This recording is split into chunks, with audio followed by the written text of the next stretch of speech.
It's 1984. You're on a beach somewhere warm, watching the waves roll in, and suddenly you have an idea. Not just any idea, an idea that will cost £12 million, take 6 years of your life, and require you to prove wrong every expert in your industry. For most people, that idea stays on the beach. For Anthony Bamford, chairman of JCB, it became an obsession that would create one of the most revolutionary agricultural machines ever built. This is the story of the JCB Fastrac, a tractor that shouldn't exist. A machine that engineers said couldn't work. A design that broke every rule in the agricultural handbook. And yet, more than 30 years after its launch, it remains completely unique. No major manufacturer has ever been able to replicate it. This is the story of how one man's holiday daydream became a legend. Chapter 1. The Impossible Idea. The year is 1984, and the tractor industry has become boring. Don't get me wrong, tractors in the mid-80s were powerful, reliable machines.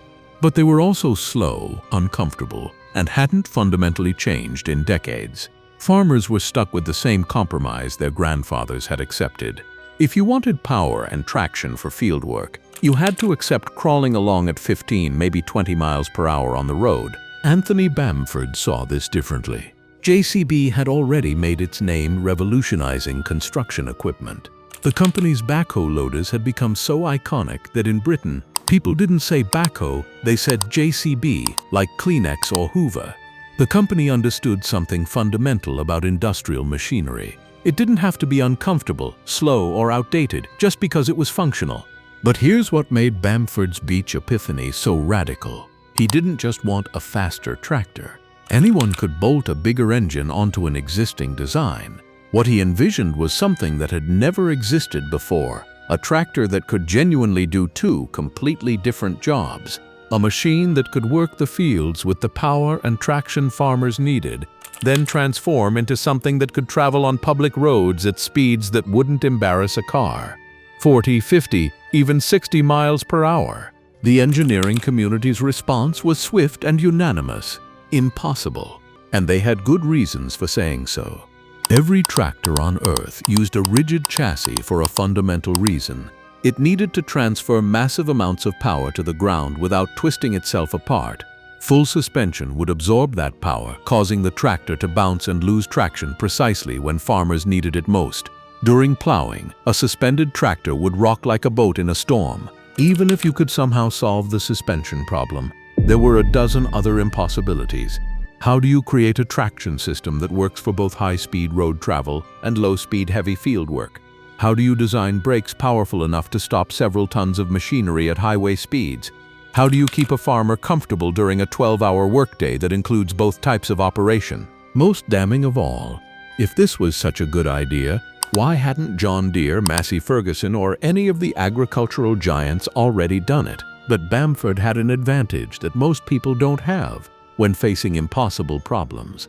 He had money, he had engineers, and most importantly, he had the stubborn conviction that comes from running a company that had already proven the experts wrong before. So in 1984, he gave the green light to a project that would consume £12 million and 6 years of development. A project so ambitious, so uncertain, that it had to be kept completely secret. Chapter 2. The Secret Basement. Here's where the story gets properly cinematic. You can't develop a revolutionary tractor in the middle of your normal factory floor. Word gets out, competitors get curious. And in the tight-knit world of agricultural machinery, secrets don't stay secret for long. So JCB did something extraordinary.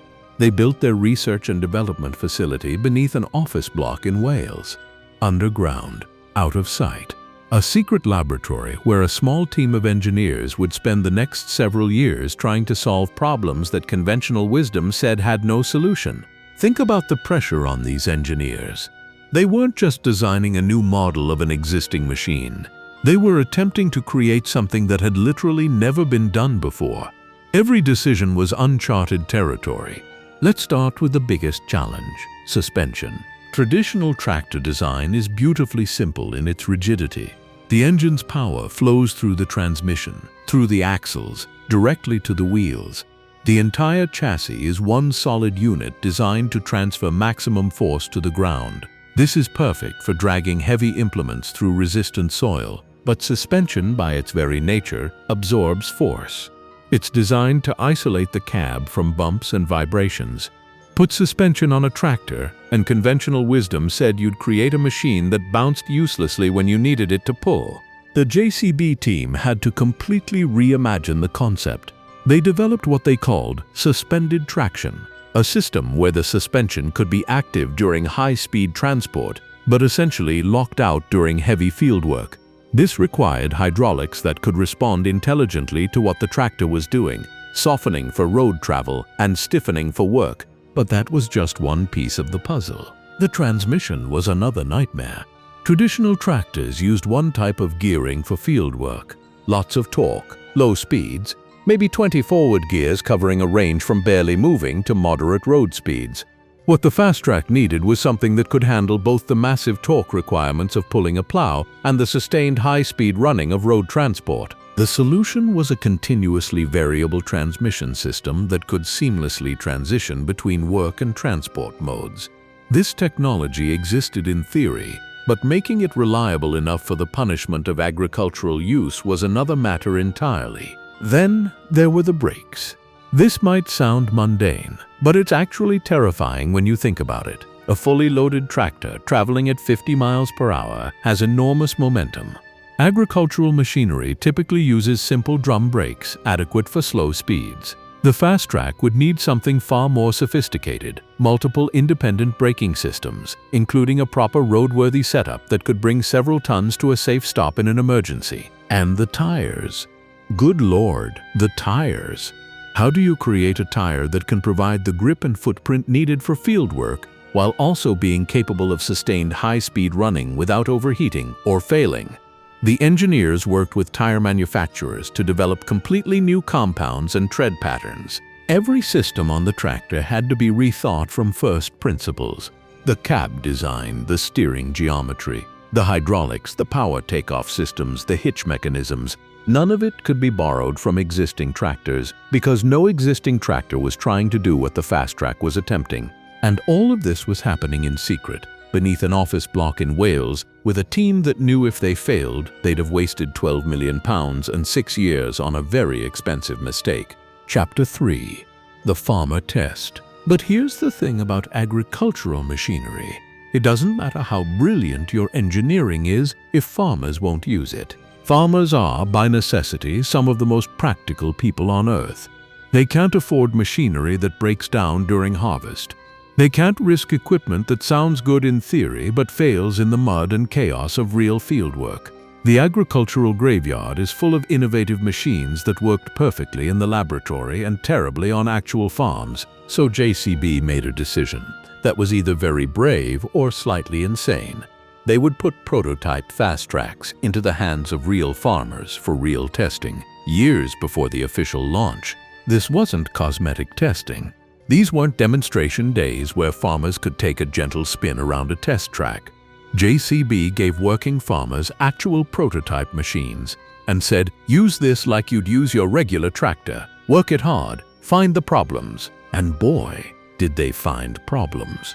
The early prototypes had issues with the suspension geometry that caused unexpected handling characteristics at high speeds. The transmission control systems occasionally got confused during the transition from transport to work modes. The hydraulic systems, while innovative, needed refinement to match the reliability farmers demanded. But something remarkable happened during this testing phase. The farmers began to see the possibilities. Yes, the prototypes had problems, but they could also do things that no other tractor could do. A farmer could plow a field in the morning, then cruise down the motorway at 50 miles per hour to a different location in the afternoon, arriving fresh instead of exhausted from bouncing around on a rigid chassis. The comfort difference was staggering. Farmers who had spent decades developing back problems from the constant vibration of traditional tractors suddenly found themselves in a cab that felt more like a truck than a tractor. The full suspension didn't just make high-speed travel comfortable, it made long workdays less physically punishing. And the time savings were real. On a farm with scattered fields, The ability to travel quickly between locations without needing a separate transport vehicle was genuinely revolutionary. Farmers started calculating the hours they were saving, the reduced fuel costs from not running a support vehicle, the increased productivity from less time in transit. The feedback loop between the farmers and the engineering team became crucial. Problems that seemed insurmountable in the laboratory often had practical solutions that emerged from real-world use.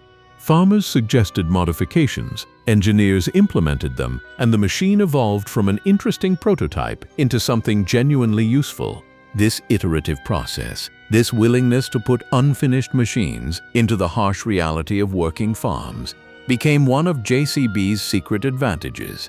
By the time the Fastrac was ready for official launch, it had already been proven in conditions that most manufacturers only simulate. Chapter 4. The Unveiling. 6 years after that beach epiphany. £12 million spent. The moment of truth. The agricultural machinery industry gathered for the official unveiling of the JCB Fastrac, and the reaction was complicated. See, showing a revolutionary machine to an industry is different from showing it to consumers. Industry people know what's supposed to be possible. They know the engineering constraints. They know what's been tried before and why it failed. So when JCB rolled out a tractor with full suspension, capable of highway speeds, with a continuously variable transmission and a cab that looked like it belonged in a luxury truck, the response wasn't just skepticism. It was almost offense. This wasn't how tractors were supposed to work. This broke the rules. Where was the rigid chassis? How could suspension possibly work for heavy field work? What about maintenance costs? What about reliability? And the most cutting question of all, if this was such a good idea, why hadn't the major manufacturers already done it? JCB's answer was elegant. Because they were thinking about it wrong. The major tractor manufacturers were optimizing for one use case, fieldwork. Everything else was secondary. Of course, you wouldn't add suspension if your only concern was maximum traction for plowing. Of course, you wouldn't invest in high-speed capability if you assumed tractors only needed to move between fields. But JCB had looked at the farmer's actual day and seen something different. Yes, farmers needed a powerful fieldwork machine, but they also spent significant amounts of time moving between locations, running to town for parts, transporting equipment, doing the 100 other tasks that modern farming requires. Traditional thinking said, use a tractor for fieldwork and a truck for everything else. JCB said, what if one machine could do both? Still, skepticism remained. The proof would come from actual sales, from farmers willing to bet their businesses on this unproven machine. The early adopters were crucial. These were farmers who'd been part of the testing process, who'd seen the evolution of the machine, who understood what it could do. They became advocates, demonstrating the Fastrac to their neighbors, sharing real-world performance data, proving that this wasn't just marketing hype. And slowly, the tide began to turn. Farmers started calculating the total cost of ownership differently. Yes, the Fastrac was more expensive than a traditional tractor. But if it could replace both a tractor and a support vehicle, if it could save hours every week in transport time, if it could make the operator more comfortable and productive, suddenly the economics looked different. The suspension that engineers said would make fieldwork impossible turned out to work brilliantly. The complex transmission proved reliable. The high-speed capability became genuinely useful rather than a gimmick. And here's the most telling detail. Despite its success, despite proving the concept viable, despite more than 3 decades on the market, no major manufacturer has ever created a direct competitor. Think about that for a moment. John Deere, Case IH, New Holland, Massey Ferguson. Companies with vastly more resources than JCB, with decades more experience in tractors, with engineering teams that could have replicated and improved upon the Fastrac concept. None of them did it. There have been faster tractors. There have been more comfortable tractors. But there has never been another tractor that combines full suspension, high-speed capability, and genuine fieldwork performance the way the Fastrac does. Why? Maybe it's because sometimes innovation requires the kind of stubborn conviction that comes from being an outsider. JCB wasn't a traditional tractor manufacturer. They didn't have decades of "this is how we've always done it" to overcome. They could ask dumb questions like, "Why don't tractors have suspension?" without being dismissed immediately. Or maybe it's because true innovation is expensive and risky, and most companies are optimized for incremental improvement rather than revolutionary change. £12 million and 6 years for a machine that might fail? Most boards of directors would never approve it. Or maybe, and this might be the most interesting possibility, maybe the Fastrac succeeded precisely because it was designed in secret by a small team, free from the committees and constraints that tend to smooth the edges off truly radical ideas. Whatever the reason, the JCB Fastrac stands as a reminder that sometimes the experts are wrong, sometimes impossible just means no one has figured it out yet, and sometimes the best innovations come from someone asking a simple question that everyone else was too sophisticated to ask. Anthony Bamford had an idea on a beach in 30-some years later. It's still the only machine of its kind. That's not just success, that's legend.